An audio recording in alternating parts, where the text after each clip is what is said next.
എനിക്ക് സംബന്ധമായിട്ട് എൻ്റെ ജീവിതത്തിൽ ആദ്യത്തെ ഒരു നല്ല അനുഭവം, എൻ്റെ കുട്ടിക്കാലത്തെ ഒരനുഭവം, ഒരിക്കലും മങ്ങാത്ത ഒരനുഭവം ഉണ്ട്. അത് പറയാം. അദ്ദേഹം പോയി കഴിഞ്ഞാൽ അദ്ദേഹത്തിൻ്റെ മക്കളെ ഈ പൈസയെല്ലാം എൻ്റെ അപ്പന് കൊടുക്കണം. അപ്പം അങ്ങനെയുള്ള ധർമ്മ സങ്കടത്തിൽ സങ്കടപ്പെട്ട് കരഞ്ഞിരിക്കുമ്പോൾ ആ മക്കളോട് പറഞ്ഞു, ചേട്ടനെ ഒന്ന് കാണണമെന്ന് പറയണമെന്ന്. അപ്പോൾ എൻ്റെ അപ്പനെ വിളിക്കുന്നത് IP ഏട്ടൻ എന്നാണ്. IP ഏട്ടനെ ഒന്ന് കാണണമെന്ന് പറയുന്നു. അങ്ങനെ പറഞ്ഞ് കൈ പിടിച്ച് സംസാരിച്ചു കൊണ്ടിരിക്കെ മത്തായി ചേട്ടൻ പറഞ്ഞു, ഞാൻ സമാധാനത്തോടെ നിദ്ര പ്രാപിക്കുന്നു എന്ന് പറഞ്ഞ് മരിച്ചുപോയി. ആ വാർഡിലെ കുട്ടികൾ എൻ്റെ അടുത്ത് വന്ന് പറഞ്ഞു, ടീച്ചറെ പാറു ഭയങ്കര കരച്ചിലാണ്, കാര്യം ചോദിച്ചിട്ട് പറയുന്നില്ല. അപ്പം ഞാൻ ആ കുട്ടിയുടെ കയ്യിൽ എൻ്റെ സാരി വാങ്ങാൻ വെച്ചിരുന്ന പൈസ എടുത്ത് കൊടുത്തുകൊണ്ട് പറഞ്ഞു, ഇത് കൊണ്ട് പാറു പോയി ടിക്കറ്റ് എടുത്ത് പോയി അവിടെ ചെന്ന് ആദ്യ ദിവസങ്ങളിലെ ചെലവുകളൊക്കെ വഹിച്ചോളൂ.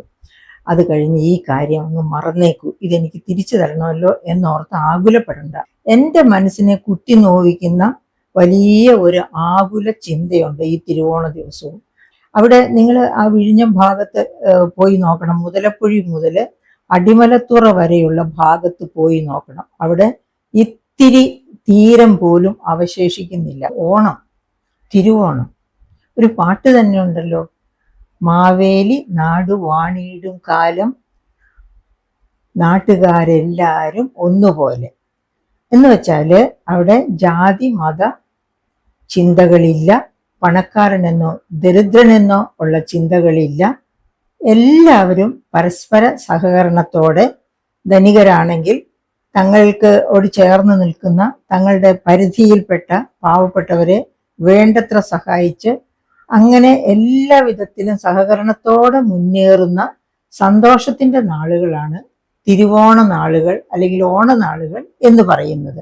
അങ്ങനെയാണ് ചരിത്രകാലം മുതലേ ഓണനാളുകൾ കേരളത്തിലെ അവധിക്കാലമായി ഓണം ഫെസ്റ്റിവൽസ് ആഘോഷിക്കാൻ തുടങ്ങി. ഓണത്തിന് കിട്ടുന്ന വസ്ത്രങ്ങൾ പോലും, ഓണ വിപണിയിൽ വരുന്ന വസ്ത്രങ്ങൾ തന്നെ നമ്മൾ ശ്രദ്ധിക്കുക. അത് പണ്ട് മുതലേ പാരമ്പര്യമായിട്ട് തന്നെ കേരളത്തിലെ കസവ് വസ്ത്രങ്ങൾ, ഉദാഹരണം ഈ കസവ് സാരി തന്നെ നോക്കിക്കോളൂ.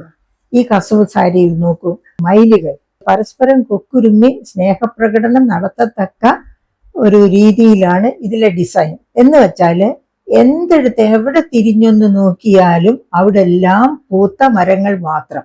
അതും ഈ കാലത്തിന്റെ ഒരു പ്രത്യേകതയാണ്. അത് ചങ്ങമ്പുഴ പാടിയതാണ്, എവിടെ തിരിഞ്ഞൊന്ന് നോക്കിയാലും അവിടെ എല്ലാം പൂത്ത മരങ്ങൾ മാത്രമെന്ന്. ആ പാട്ട് പോലെ, അതായത് ഈ സമയത്ത് എൻ്റെ കുട്ടിക്കാലം അത് വയനാട്ടിലായിരുന്നു, നോർത്ത് വയനാട്ടിലെ എൻ്റെ കുട്ടിക്കാലത്തെ പറ്റി ഓർക്കുമ്പോൾ, ഓണക്കാലത്തെ പറ്റി ഓർക്കുമ്പോൾ ഈ പറഞ്ഞതുപോലെ ചങ്ങമ്പുഴ പാടിയതുപോലെ എവിടേക്കൊന്ന് കൈ നീട്ടിയാലും കയ്യിൽ ഒരു പൂ വന്ന് കയറും. അത്രയ്ക്ക് മനോഹരമായ പൂക്കള്. ഇപ്പൊ നമ്മൾ റോസൊക്കെ നട്ടുപിടിപ്പിക്കും. എൻ്റെ കുട്ടിക്കാലത്ത് റോസൊക്കെ വെറുതെ കൊണ്ടുപോയി നട്ടാൽ മതി. അത് കഴിഞ്ഞ് കുറച്ച് കഴിയുമ്പോഴത്തേന് അതിന് നമ്മൾ വെള്ളം ഒഴിക്കാനൊന്നും പോകേണ്ട, പ്രകൃതി തന്നെ അതിനെ ശുശ്രൂഷിച്ച് അത് ഓണക്കാലമൊക്കെ ആകുമ്പോഴത്തേനും നിറയെ പൂക്കളുമായിട്ട് നിൽക്കുമായിരുന്നു. അതുപോലെ അങ്ങനെ എന്തെല്ലാം മനോഹരമായ ഓർമ്മകളാണ് ഓണം വരുമ്പോൾ എന്നെ വേട്ടയാടുന്നത് എന്ന് പറയാതിരിക്കാൻ പറ്റത്തില്ല. പക്ഷെ ഇതൊക്കെ പറയുമ്പോഴും എന്നെ ആ സഹോദര്യത്തിന്റെ, പരസ്പര സഹകരണത്തിന്റെ, മറ്റുള്ളവരെ ചേർത്ത് പിടിക്കലിന്റെ ഒക്കെ അനുഭവങ്ങൾ, ദുരന്തം അനുഭവിക്കുന്ന വ്യക്തികളെ ചേർത്ത് പിടിച്ച് അവരുടെ ദുരന്ത നിവാരണം ഒരു ഗവൺമെന്റിന് മാത്രമല്ല ദുരന്ത നിവാരണം ചെയ്യാവുന്നത്. നമ്മളിൽ ഓരോരുത്തർക്കും മറ്റുള്ളവരുടെ ദുരന്തത്തിൽ അവരെ സഹായിക്കാനും അവരെ സമാശ്വസിപ്പിക്കാനും ഒക്കും, അവരോടൊപ്പം ഓണം ആഘോഷിക്കാനും ഒക്കും. അങ്ങനെയുള്ള ചില അനുഭവങ്ങൾ ഞാൻ എൻ്റെ സുഹൃത്തുക്കളുമായിട്ട് പങ്കിടണം എന്ന് വിചാരിക്കുകയാണ്. ഉദാഹരണത്തിന് എൻ്റെ കുട്ടിക്കാലത്ത് എനിക്കൊരു 7-8 വയസ്സൊക്കെ പ്രായമുള്ളൂ. അപ്പോൾ എന്നും എന്നെ കൊണ്ട് എൻ്റെ അപ്പൻ ദിനപത്രം, അന്ന് ഞങ്ങളുടെ വീട്ടിലുള്ളത് ദീപിക ദിനപത്രമാണ്. ആ ദീപിക ആദ്യത്തെ വാക്ക് മുതൽ അതിനകത്തുള്ളത് മുതൽ അവസാനത്തെ വാക്ക് വരെ വായിച്ചിട്ടേ ഉറങ്ങാൻ സമ്മതിക്കൂ. എല്ലാവരും പ്രാർത്ഥനയൊക്കെ കഴിഞ്ഞ് കിടക്കാൻ തുടങ്ങുന്ന സമയത്ത് എന്നെ വിളിക്കും, പത്രം പത്രം എടുത്തുകൊണ്ട് വായിക്കാൻ പറയും. അപ്പം എന്നാൽ ഞാൻ വായിക്കുന്നത് കൊണ്ട് ബാക്കിയുള്ളവരെല്ലാവരും വെറുതെ ഉറങ്ങിക്കോട്ടെ എന്നല്ല, ഞാൻ വായിച്ചവരെ ഉറക്കുകയല്ല ചെയ്യുന്നത്. ഞാൻ വായിക്കുന്നു, അവർ ലിസൺ ചെയ്യുന്നു. ഇടയ്ക്ക് അപ്പൻ അവരോട് ചില ചോദ്യങ്ങൾ, ഇപ്പം എന്താ മേരി വായിച്ചത്, ഈ തരത്തിലുള്ള ചില ചോദ്യങ്ങൾ, അല്ലെങ്കിൽ വേറെ ചില കാര്യം, അതെന്താ, അതൊന്ന് ബാക്കി എന്താ, ഈ തരത്തിൽ അവരോട് ചോദ്യങ്ങൾ ചോദിക്കും. അപ്പോൾ ഒരു ക്ലാസ് ടീച്ചറിന്റെ രീതിയിലാണ് അപ്പൻ എന്നെ കൊണ്ട് പത്രം വായിപ്പിക്കുക. അപ്പൊ അതൊക്കെ എൻ്റെ ഓർമ്മയിൽ ഇപ്പോഴും തങ്ങി നിൽക്കുക. അത് ഓണമെന്നില്ല, ഏത് സീസണിലും എല്ലായ്പ്പോഴും അനുദിനം നടക്കുന്ന ഒരു കർമ്മമായിരുന്നു ഈ പത്രപാരായണം. ആ പത്രപാരായണത്തിൽ നിന്നാണ് നല്ലൊരു വായനക്കാരിയായിട്ട് ഞാൻ പുനരവതരിക്കുന്നത്. അപ്പൊ അതുകൊണ്ടാണ് അത് ഞാൻ ഇത്രയധികം ഓർക്കുന്നത്. ഇപ്പോൾ ഞാൻ ഓർമ്മിക്കാറുണ്ട്, പ്രിയപ്പെട്ട സുഹൃത്തുക്കളെ, ഇനി എനിക്കൊരു ജന്മമുണ്ടെങ്കിൽ ആ ജന്മം ഒരു വെറും വായനക്കാരിയുടെ ജന്മം, വെറും എന്ന് വെച്ചാൽ ഒരു നല്ല വായനക്കാരിയുടെ ജന്മമായിരിക്കണേ. മറ്റു ജോലികളൊന്നുമില്ലാതെ വായനയിൽ കോൺസെൻട്രേറ്റ് ചെയ്ത് ജ്ഞാന സമ്പാദനത്തിലേക്ക് അങ്ങനെ മുഴുകിയിരിക്കുന്ന ഒരു വ്യക്തിയുടെ ജീവിതമായിരിക്കണേ എനിക്ക് കിട്ടുന്നതെന്ന്. അത് ഞാൻ അങ്ങനെ പറയുന്നത് എൻ്റെ കുടുംബം എന്ന അമ്മ എന്ന പൊസിഷനിലോ ഭാര്യ എന്ന പൊസിഷനിലോ കുടുംബം എന്ന പൊസിഷനിലോ ഞാൻ അസംതൃപ്തി ഉള്ളവളായതുകൊണ്ടല്ല. അവിടെയൊക്കെ എനിക്ക് സംതൃപ്തിയുണ്ട്. പക്ഷെ ആ സംതൃപ്തിയൊക്കെ നേടിയെടുക്കാൻ വേണ്ടി ഞാൻ ബലി കഴിക്കേണ്ടത് എനിക്ക് വായിക്കാനുള്ള താല്പര്യമാണ്, വായിച്ച് വളരുക എന്നുള്ള താല്പര്യമാണ്. അതുകൊണ്ടാണ് ഞാൻ ഇങ്ങനെ വിചാരിക്കുന്നു എന്ന് പറയുന്നത്. അപ്പോൾ അതിരിക്കട്ടെ.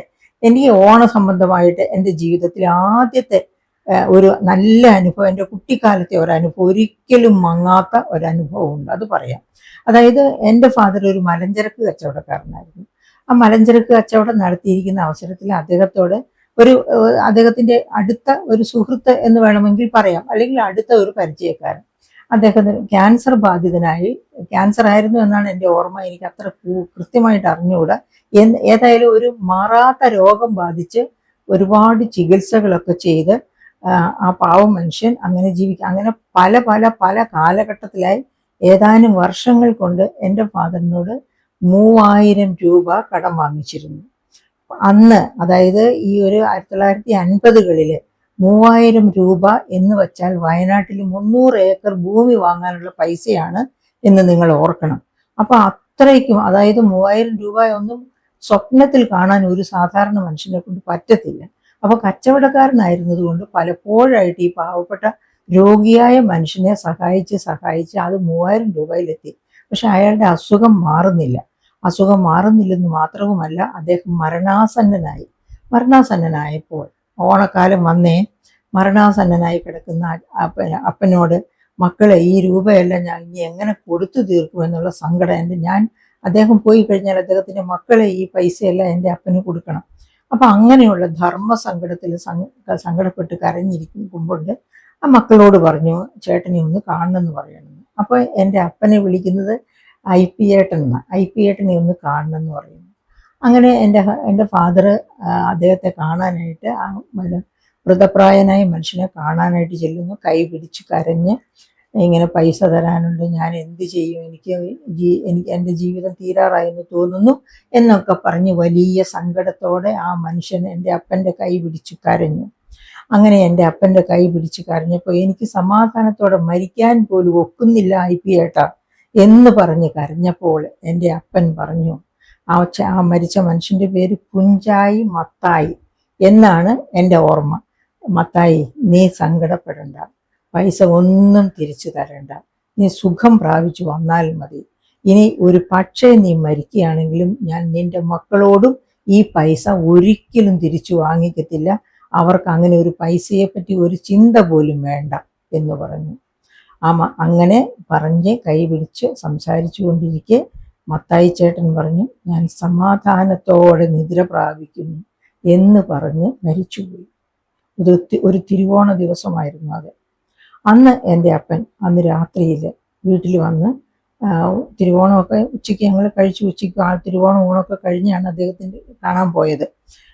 രാത്രി ആഹാരമൊക്കെ കഴിച്ച് കിടക്കാൻ നേരത്ത് പത്രം വായിക്കുന്നതിന് മുൻപ് തന്നെ വീട്ടിലെല്ലാവരോടുമായിട്ട് പറഞ്ഞു, എൻ്റെ ഇന്നത്തെ ഓണമായിരുന്നു ഏറ്റവും സമാധാനമുള്ള സന്തോഷമുള്ള ഓണം. എന്താണ് അതിൻ്റെ കാരണം എന്നപ്പോൾ മൂത്ത ബ്രദർ ചോദിച്ചപ്പോൾ പറഞ്ഞു, ഇന്നയാള് മരിച്ചുപോയി, അദ്ദേഹം എനിക്ക് ഇത്ര രൂപ തരാനുണ്ടായിരുന്നു. ആ രൂപയുടെ പേരിൽ വളരെയധികം ആശങ്കപ്പെട്ട് കഴിയുമ്പോഴാണ് ഞാൻ അവിടെ എത്തുന്നത്, അതെനിക്ക് തിരിച്ചു തരണ്ട എന്ന് പറഞ്ഞ ആശ്വാസത്തിലാണ് മത്തായി മരിച്ചത്. അത് ഇപ്പോൾ എനിക്ക് എൻ്റെ ജീവിതത്തിൽ ഏറ്റവും നല്ല ഓണമായിട്ട് തോന്നുന്നു എന്നാണ് എൻ്റെ അപ്പൻ പറഞ്ഞത്. എന്നിട്ട് എന്നോട് പറഞ്ഞു, മോളെ നീ പത്രം വായിച്ചോളൂ എന്ന്. അങ്ങനെ അന്നും എന്നെ കൊണ്ട് പത്രം വായിപ്പിച്ചു.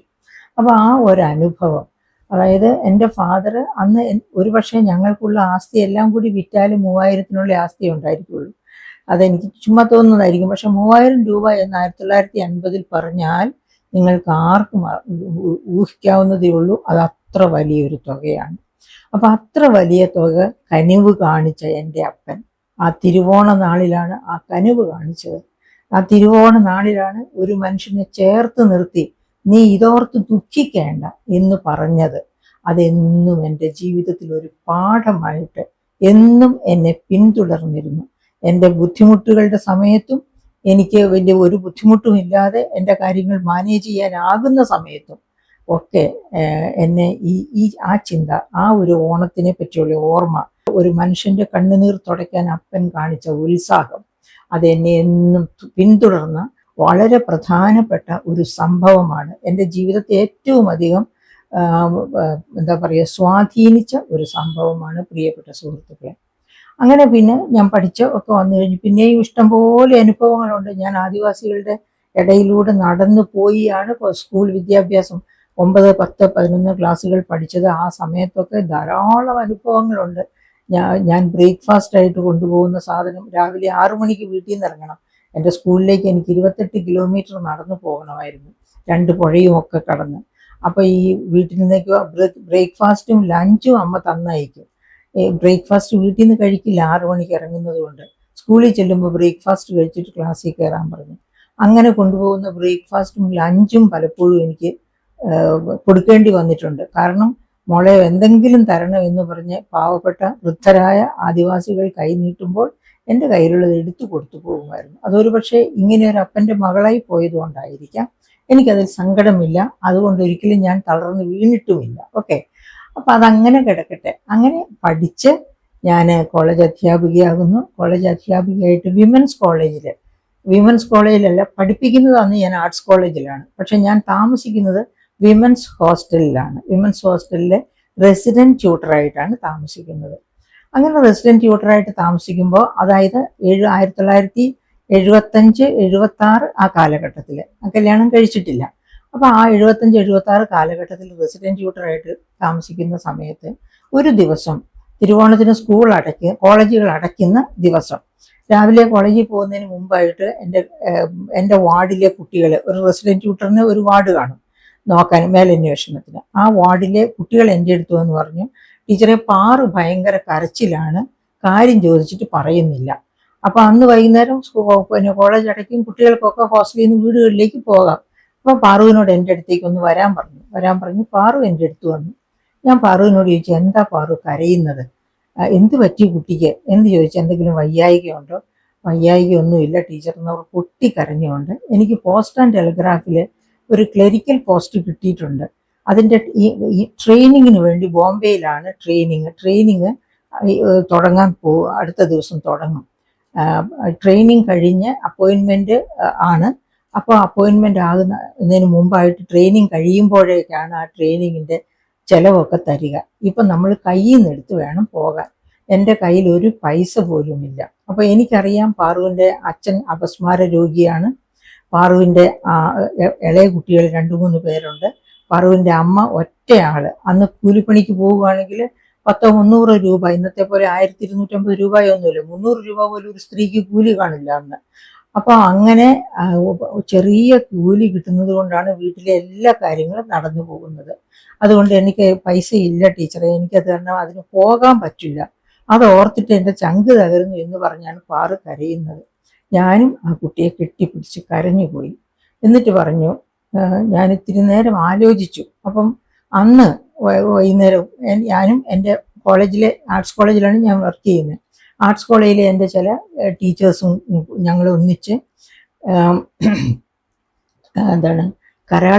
കരാൾക്കട എന്ന് പറഞ്ഞാൽ പണ്ട് ഇവിടെ തിരുവനന്തപുരത്ത് രാജകുടുംബത്തിന് ഈ ഖാദി വസ്ത്രങ്ങൾ, ഇങ്ങനെയുള്ള ഇതുപോലെയുള്ള വസ്ത്രങ്ങളൊക്കെ രാജകുടുംബത്തിന് നെയ്തു കൊടുക്കുന്ന സ്ഥലമാണ്. ബാലരാമപുരം കൈത്തറി പോലെ ഈ കരാൾക്കട കേരളത്തിലെ ഏറ്റവും നല്ല കൈത്തറി വസ്ത്രങ്ങൾ നെയ്ത് തരുന്ന സ്ഥലമാണ്.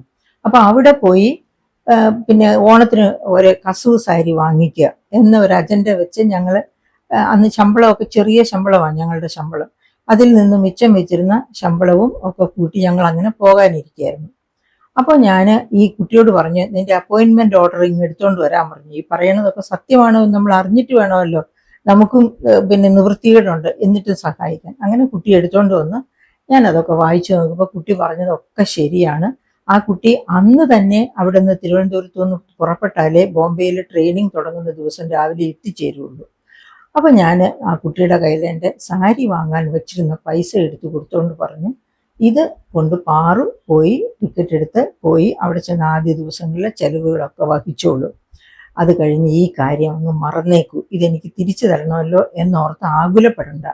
കുട്ടിക്ക് കിട്ടേണ്ട പൈസ അവിടെ നിന്ന് കിട്ടുമ്പോൾ അത് കുട്ടിയുടെ ആവശ്യങ്ങൾക്ക് വേണ്ടി, അത് പോസ്റ്റിംഗ് കേരളത്തിലാണെന്നുണ്ടെങ്കിൽ ബോംബെയിൽ നിന്ന് തന്നെ കുട്ടിക്ക് ആവശ്യത്തിന് സാരിയോ മറ്റു കാര്യങ്ങളോ ഒക്കെ വാങ്ങണം.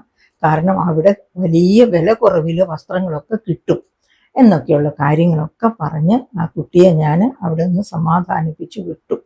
2 വർഷം കഴിഞ്ഞപ്പോൾ ആ കുട്ടി പിന്നെ എന്നെ അന്വേഷിച്ച് ഹോസ്റ്റലിൽ വന്നു. ഹോസ്റ്റലിൽ വന്നപ്പോൾ പിന്നെ ഞാൻ അന്നേരം കല്യാണം കഴിച്ച് പോന്നിരുന്നത് കൊണ്ട് വാർഡനോട് ചോദിച്ച് എൻ്റെ നമ്പറൊക്കെ കളക്ട് ചെയ്ത് എന്നെ വിളിച്ചപ്പം ഞാൻ പറഞ്ഞു, ഞാൻ ഇന്നടത്താണ് താമസിക്കുന്നത്, പക്ഷേ ഇപ്പോൾ ഞാൻ പിന്നെ നാട്ടിലെ ഹസ്ബൻഡിൻ്റെ നാട്ടിൽ പോയി ഒരാൾ ഞങ്ങൾ എല്ലാവരും ഉള്ളത്, അതുകൊണ്ട് കാണാൻ ബുദ്ധിമുട്ടാണ്.